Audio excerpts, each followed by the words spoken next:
In that grim prison, where every stare carried suspicion and fear, everyone knew when he was coming. The heavy stomp of boots echoed down the cold corridors, announcing the presence of the most feared man inside. The prison bully didn't need words. His tattooed body, his arrogant smirk, they were enough to make men twice his size lower their heads and step aside. Guards looked the other way, pretending not to notice, while inmates shrank into silence. Within those walls, he was the law. But that day, something was about to change. Among the many who feared him, there was someone new, a prisoner who kept to himself, quiet, fragile-looking, sitting in the corner with his eyes fixed on the ground. Just another face in the crowd. But to the bully, weakness was never ignored. It was an invitation. The tension thickened the moment the brute entered the cafeteria. The clatter of trays stopped. Conversations died mid-sentence. Everyone knew someone was about to be chosen as his target. He walked straight to the center of the room, like an actor stepping onto a stage. His eyes scanned every table until they locked onto the quiet newcomer. With a mocking grin, he slammed his hand down on the table, making the trays jump. "Hey you, weakling! Think you'll survive in here without respecting me?" All eyes turned. Nervous laughter broke out among the inmates, while others avoided looking altogether, afraid of being dragged in. The bully pressed on, louder, nastier. "You don't even belong here! I bet your mummy still feeds you at home!" The words echoed like knives, meant to slice into the boy's spirit. Yet he sat motionless, expressionless, like he hadn't heard a thing. The silence began to gnaw at the brute. He wanted fear. He wanted trembling, pleading, tears. He got none of it. Just cold eyes that briefly met his before lowering again. And in that moment, though nobody realized it, the balance began to shift. Furious, the bully leaned closer, his face inches away, his breath reeking of sweat and smoke. "Look at me when I talk to you, kid. In here you breathe only because I let you." Still the boy remained calm, still seated. No words, no reaction. That was enough. With a violent jerk, the brute snatched the prisoner's tray and flung it across the room. Metal clashed against the floor, echoing like a gunshot. Inmates froze, guards stayed back, watching. The brute shoved him hard against the wall. "Let's see if you stay quiet now," he spat. But the boy didn't stumble. His feet rooted into the ground, body steady as stone. Calm, cold, unmoved. And then it happened. Without warning, the boy snapped into motion. Swift, precise. He twisted, striking the brute square in the chest. The giant staggered back as if hit by a hammer, crashing onto a table that splintered beneath his weight. The cafeteria gasped in unison. The most feared man in the prison, knocked down in seconds by someone everyone thought was defenseless. The room fell into absolute silence. Every tray was frozen midair, every breath caught in throats. The untouchable tyrant of the prison lay sprawled across broken wood, gasping for air. The brute roared, forcing himself to his feet, blood trickling from his lip. His eyes blazed with rage, humiliation burning deeper than pain. He lunged again, swinging wildly, desperate to restore his shattered dominance. But the boy was no ordinary target. He didn't flinch. He didn't step back. He moved with icy precision, his body shifting just enough to avoid the strike, his hands snapping forward with the speed of lightning. A second blow landed, straight to the bully's face. His head snapped sideways. His massive body crumpled to the ground, this time heavier, this time slower to rise. Gasps rippled through the cafeteria. Some inmates muttered under their breath, "No way. Nobody's ever put him down like that. He's finished." Others stared in awe, their fear slowly giving way to something else. Respect. The bully, who for years had ruled by intimidation, was now struggling like a wounded animal. The boy, however, stood calm. His chest barely rose with his breathing. His eyes were steady, his expression unreadable. Every movement was calculated, efficient, without wasted effort. And that was what terrified them most. This wasn't luck. This wasn't a fluke. This was skill.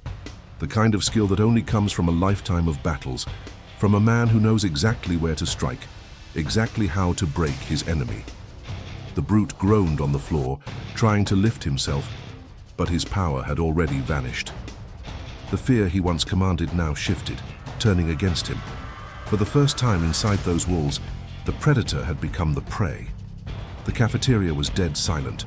No one moved, no one spoke. The bully, the man who had ruled those walls with fear, lay bleeding on the floor, groaning, broken in both body and pride. Forks and spoons hung mid-air, forgotten in trembling hands. The guards, who usually mocked fights or stepped in when it suited them, just stared in disbelief. For the first time, they didn't know if they were watching a brawl or the beginning of a revolution. Whispers began to spread like sparks in dry wood. Impossible. He dropped him like nothing. I've never seen the brute like that.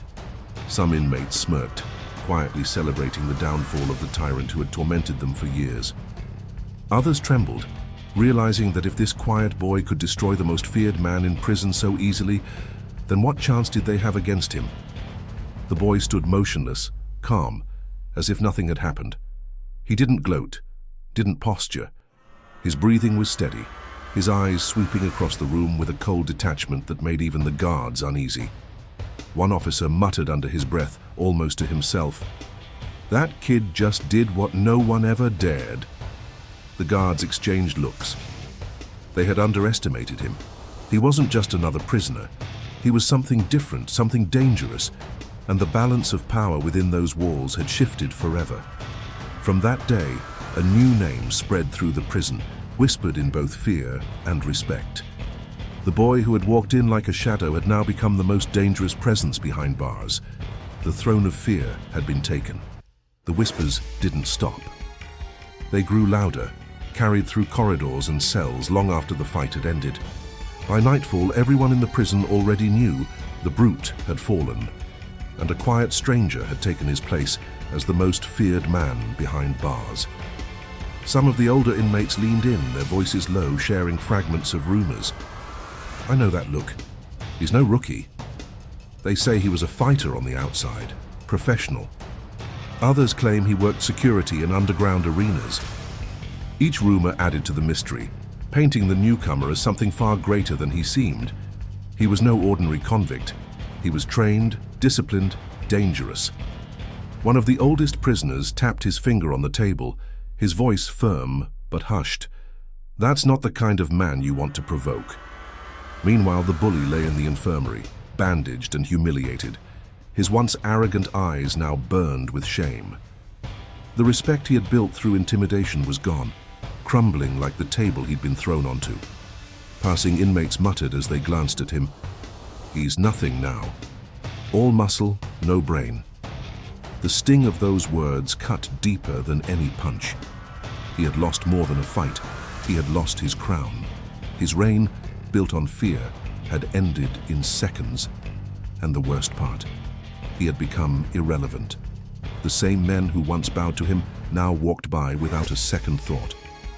He was no longer predator, no longer ruler, just another broken man in chains. In the silence of that night, one truth became clear. The balance of power inside those walls had shifted forever.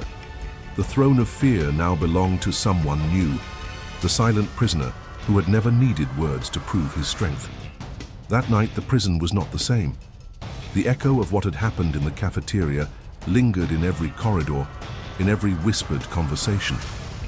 The brute, once untouchable, had lost everything in the blink of an eye.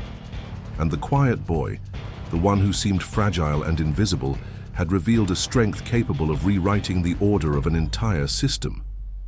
And this story leaves behind a powerful question.